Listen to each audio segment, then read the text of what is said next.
Hello, learners. We are again back in episode number 13. In this episode, we are going to continue with the charts and their usage. Now, the first chart we have a table for this tutorial. This image you can see is an example of table which shows that we have column headers and their values and respective data.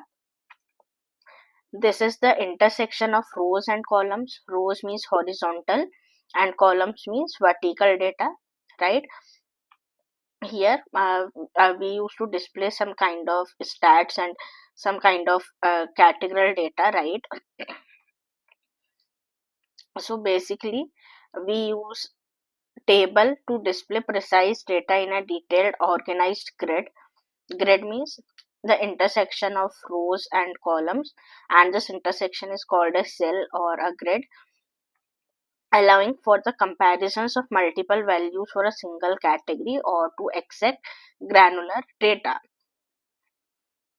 We used to display detailed data, compare multiple matrices, present summary statistics, show granular information, and it is used when other visuals aren't suitable. What about matrix? Matrix look like this, right? We have again the columns, right? Vertical columns, but in case of rows, we have row headers, right? And we have hierarchy. In those row headers, we have some more rows. We have some more rows and there its data.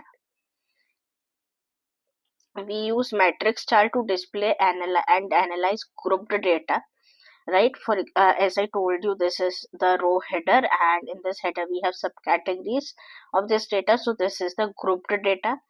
Under furniture is a kind of group, and we have the data, and we are stepping to the further details of this furniture.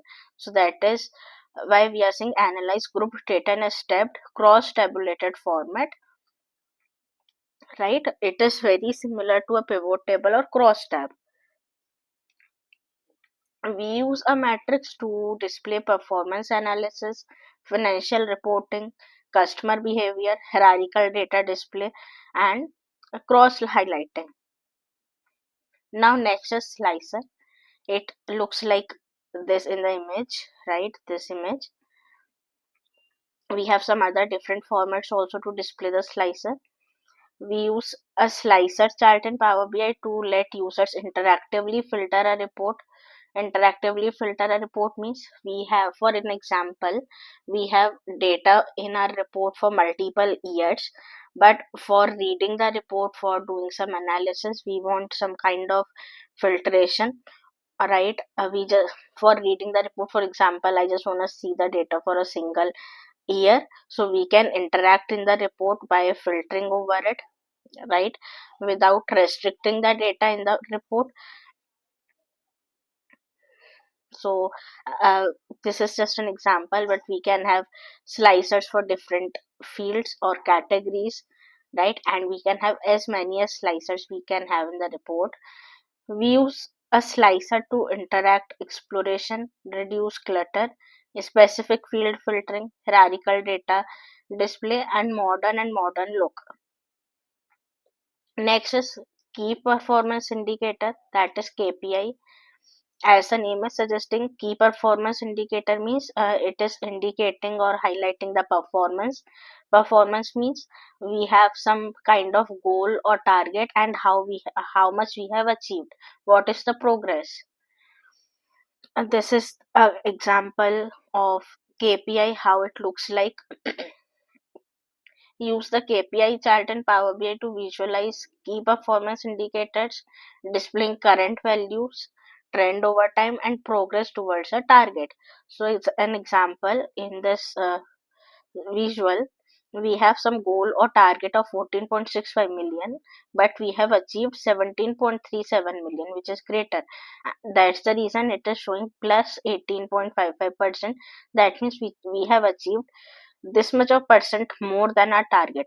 and it is the green color, that means we have done positive. And the green axis, if you are seeing up and downs, this is the axis based on the time trend. We use a KPI visual to monitor the progress, highlight trends, and identify underperformance, empower teams. So these are the basic visuals we have covered. If you want to learn more visuals, or if you want to add something to any of the visual, feel free to comment down, and happy learning.